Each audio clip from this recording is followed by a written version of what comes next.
E aí, pessoal, seja muito bem-vindo ao segundo episódio do Bíblia Responde. E foi muito legal, a gente recebeu muitas perguntas de vocês ao longo dessa semana.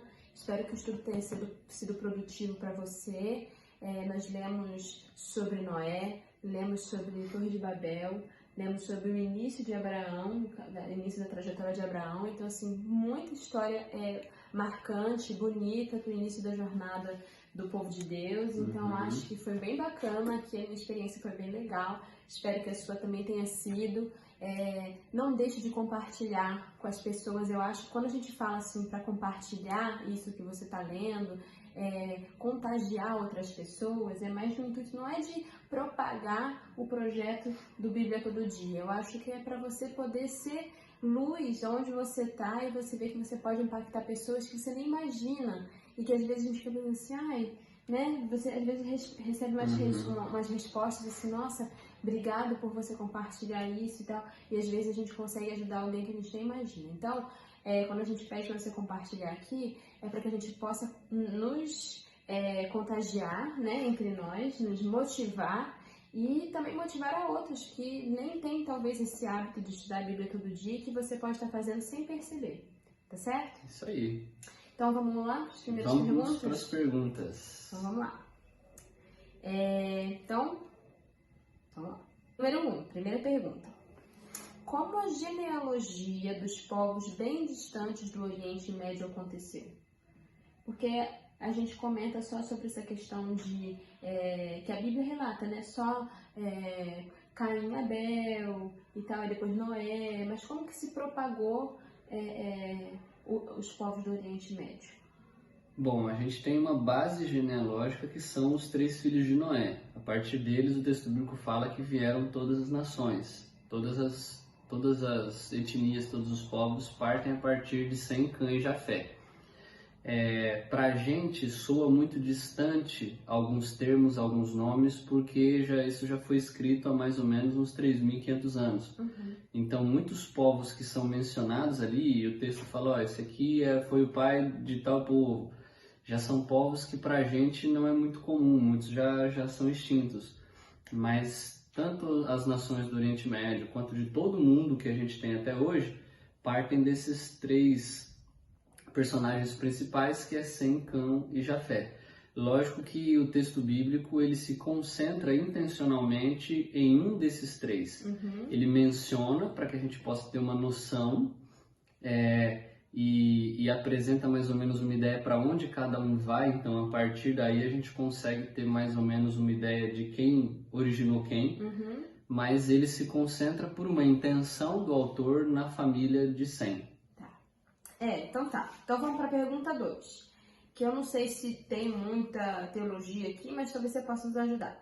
Por que a religião e a cultura de povos mais distantes, como a China, ela é tão diferente da nossa? E como que se deu essa distinção? Bom, por mais que você tenha uma diferença muito grande de cultura entre a nossa sociedade aqui no Ocidente e alguns outros povos da Antiguidade, é interessante que quando você começa a estudar a fundo a história dessas nações antigas, você começa a perceber que existem muitos elementos em comuns entre a história antiga desses povos e os relatos bíblicos, inclusive até do próprio povo chinês. Existe um livro muito interessante, chama-se, a tradução dele no português é O Fator Melquisedeque. Ele conta exatamente como que vários episódios da história bíblica são retratados com algumas diferenças em vários povos antigos. Então, em tribos indígenas, no povo chinês. E, aliás, até se eu não estou enganado, eu vou até conferir aqui para ver se é isso mesmo, mas parece que na língua chinesa, o desenho para a palavra salvação é exatamente um barco. Então, existe até uma relação entre isso e a história do dilúvio, que retrata um pouco. Então, existem vários elementos, alguns teólogos chamam isso de tradição adâmica, já que todos os povos vêm da mesma raiz. Então, é possível se perceber esses elementos dessas histórias que se repetem em diversos povos da antiguidade. Então, no fim, tá tudo ligado. Então vamos lá, terceira pergunta. Pastor Tiago, se Deus ao olhar para a terra não visse nenhum ser humano justo, ele iria destruir tudo? A terra voltaria ao princípio? Ele iria refazer alguma coisa? Isso é uma coisa muito interessante, essa pergunta é muito boa. Se você for ler o texto bíblico, em vários lugares você vai ver que é dito que não existe um justo sequer na terra. Todos são pecadores. E inclusive o texto, antes de mencionar no capítulo 6 a respeito das virtudes de Noé, que ele era um homem justo, íntegro e andava com Deus, é dito antes que ele achou graça aos olhos de Deus.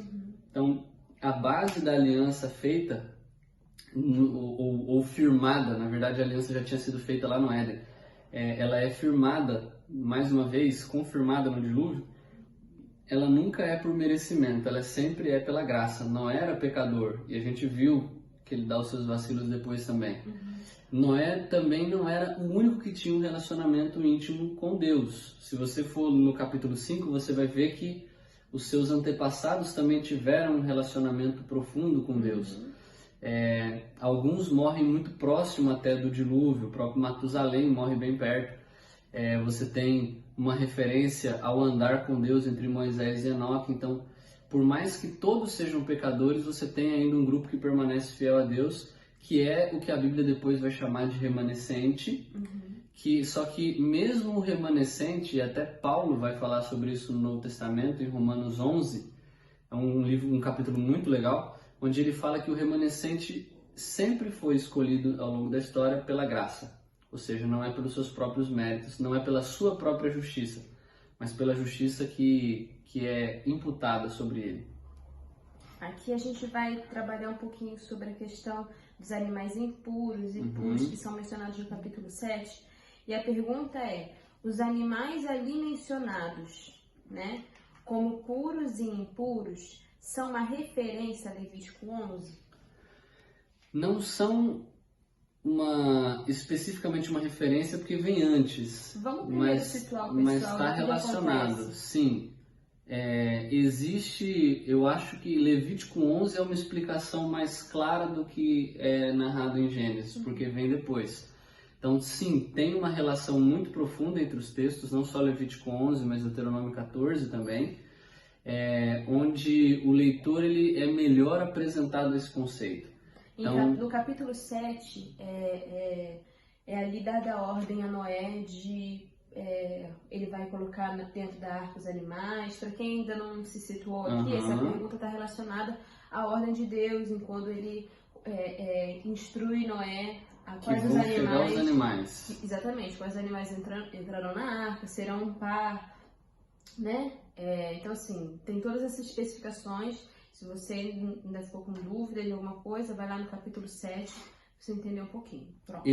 Entram 7 pares de animais puros e um par de animais impuros. O texto aqui não fala quais são esses animais.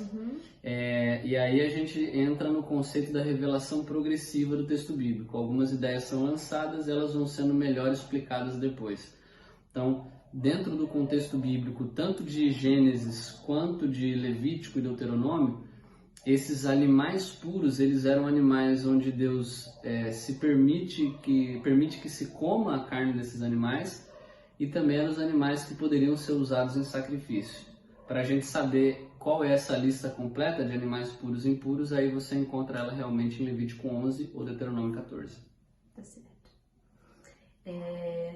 Número 5. Os povos só se espalharam depois da Torre de Babel, ou eles já tinham se espalhado antes por conta do dilúvio?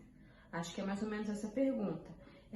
Depois que passou o dilúvio, você explicou aqui que os filhos de Noé, cada um foi para o seu território, e aí depois veio a questão da Torre de Babel, que o povo ficou com medo da destruição, e né, aconteceu o episódio da Torre de Babel. A pergunta é, já tinha povos espalhados ou o povo só se espalhou depois da Torre de Babel? Você tem um pouco de cada. A primeira ordem que Deus dá para o ser humano no Éden é para que eles crescessem e enchessem a terra. você vê que Caim é o primeiro que vai contra essa ordem, porque ele começa a aglomerar a galera e ele funda a primeira cidade. Então você já tinha grandes aglomerações antes do dilúvio e você continua tendo elas depois do dilúvio. Depois do dilúvio, Deus repete a ordem: vocês vão encher a terra. Eles deveriam sair e se espalhar, como vários fizeram, mas você tem um grupo de pessoas que, motivados pelo orgulho, por fazer o seu próprio nome, eles se reúnem para construir cidade, ao invés de se espalhar. O texto bíblico fala que vários deles foram se espalhando por diversos lugares, mas um grupo tenta se reunir, construir uma cidade, e não só isso, eles tentam construir uma torre. Muitos encontram aqui uma referência, até pela questão local, que possivelmente fosse algo tipo um zigurate, para que eles pudessem chegar até o céu, ultrapassar a montanha mais alta e chegar até o céu, para que eles não fossem atingidos por nenhum tipo de catástrofe. É uma rebelião contra Deus e até uma tentativa de se fazer maior do que Deus. Eu ia falar isso, é uma atitude totalmente agressiva ao cuidado divino com o ser humano, né? Sem contar também a desobediência e a falta de fé na promessa que Deus havia feito de que não ia destruir de novo dessa maneira, né? Então, número 6. Por que Noé amaldiçoou Cã se foi ele quem bebeu? Ou seja, ele cometeu o erro e acabou ficando nu. E que interesse teria um pai em amaldiçoar o seu filho? Acho que é a pergunta assim, porque ele errou e a culpa foi do filho, né? Por se comportar. Aqui tem um ponto bem interessante. O texto bíblico, a forma como ele é colocado, onde Cã vai chamar os seus irmãos para falar que o pai está nu, não é mais ou menos de alguém que vai simplesmente dar um aviso. Preocupado, né? Preocupado. Tipo, vamos resolver. Até porque ele poderia ter feito isso sem precisar chamar os seus irmãos. Então, a forma como o texto é escrito apresenta alguém que vai querer zoar o próprio pai.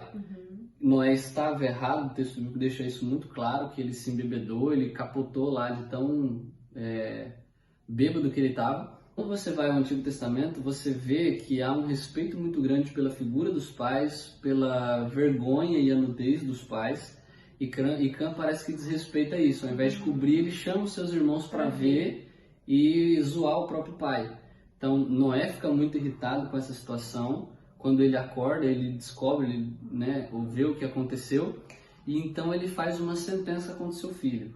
Muitos comentaristas enxergam aqui não simplesmente um pai que está amaldiçoando um filho simplesmente porque o filho fez besteira. Ficou com raiva e mandou ele se lascar. Na verdade, tem um pano de fundo maior aqui, onde Noé ele faz uma profecia, e dessa profecia a gente tem exatamente o desenrolar da história bíblica, onde ele começa a apresentar qual vai ser o futuro das linhagens que vão seguir. E ele começa a apresentar que a família de Cã vai ser aquela que não vai crescer tanto quanto as outras, vai servir os seus irmãos. E ele já começa também a dar um destaque especial, e existem alguns comentaristas que enxergam elementos no texto em referência a Sem, como uma continuidade da promessa messiânica de que a descendência dele faria uma grande diferença na história da humanidade, fazendo um eco a Gênesis 3,15. Então tá. Última pergunta. A Bíblia não fala que Noé tinha pregado para as pessoas se arrependerem. Isso realmente aconteceu? Na hora que ele estava pregando lá para o pessoal, ele pediu para as pessoas se arrependerem ou não? Ele falou... se ele só ficou construindo o barco, ou se além disso ele também pregava. Realmente o texto de Gênesis não fala isso, fala apenas que ele construiu o barco, mas quando a gente vai, em especial para o Novo Testamento, a gente vê que existem algumas referências que mostram que Noé não ficou apenas construindo um barco, que ele também usou esse período de 120 anos para pregar para as pessoas se arrependerem e entrarem também dentro do barco. Existem algumas referências no livro de Hebreus, Hebreus 11, na Galeria dos Heróis da Fé, na primeira e na segunda carta de Pedro, na primeira carta no capítulo 3 e na segunda carta no capítulo 2, vou colocar aqui as referências certinho, onde se fala que Noé era um pregador da justiça. Então ele não apenas constrói um barco como um doidão, ele também anuncia para as pessoas isso. As suas ações são intencionais. Sim. Né? Ele não tem a finalidade de, já que Deus me escolheu, então vou salvar só a gente aqui e acabou. Isso. Não, ele tinha também o desejo de poder ter mais gente com ele, né? Eu tenho, assim, isso aí fica uma reflexão minha de que eu acho que para ele deve ter sido muito doloroso ver e viver isso na história, porque às vezes a gente romantiza muito a história e não pensa nos impactos. Imagina você dentro de uma arca, naquela circunstância toda, você sabendo que lá fora tem um monte de gente e começa a chover, as pessoas batendo na arca e morrendo. Você sabe que as pessoas estão morrendo. E sem dúvida, ele, por ele ter as características de ser um homem justo, um homem íntegro, ninguém que é assim como ele era iria viver essa situação e falar assim, foi, né? Beleza, se ferrou aí, né? Não me ouviu, se ferrou. Sim. E você tem no aspecto da pregação dele um negócio muito doido também, porque ele prega de uma coisa que nunca aconteceu. Ele prega a respeito de um juízo que vem por meio de uma chuva, e até então ninguém sabia o que era chuva. E isso faz com que ele seja considerado um cara meio louco, um cara meio sem noção. E mesmo assim, mesmo sofrendo toda a zombaria, mesmo sofrendo toda a crítica, toda a zoeira, e com certeza depois que ele entra na arca ele ainda tem que ficar mais 7 dias lá esperando, a galera deve ter zoado ele pra caramba, e mesmo assim ele ainda permanece fiel ao chamado de Deus para pregar uma mensagem que não era popular, que era até meio desconexa, meio doida para aquela realidade. E Noé, segundo o texto bíblico fala isso 2 vezes até para reforçar. A repetição na Bíblia tem sentido de mostrar algo que é importante, e fala que Noé fez tudo que o Senhor pediu. Então, não foi fácil, mas ele cumpriu o propósito pelo qual Deus tinha chamado ele. Então, muito obrigada a você que mandou as perguntas, a você que nos respondeu. Não deixe de tirar um tempinho durante a sua semana para fazer a sua leitura. Essa semana será do capítulo 13 de Gênesis até o capítulo 19. Tem muita coisa, assim, muita história legal para a gente ler. E é isso. Muito obrigada. E até a próxima. Até a próxima.